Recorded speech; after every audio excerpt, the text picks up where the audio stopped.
তুমি ছিলে আমার প্রতিদিনের অভ্যাস। ভোরবেলা উঠে তোমার মেসেজ খোঁজা, রাতে ঘুমোতে যাওয়ার আগে তোমার কণ্ঠ শোনা। আমি জানতাম না অভ্যাস বদলাতে এত কষ্ট হয়।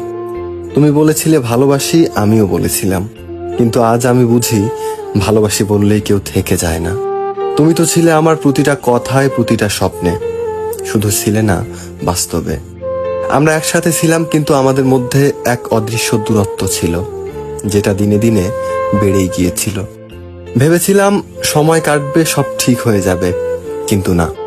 সব ঠিক হয়ে যাওয়ার আগেই তুমি ঠিক করে নিলে চলে যাওয়ার পথ।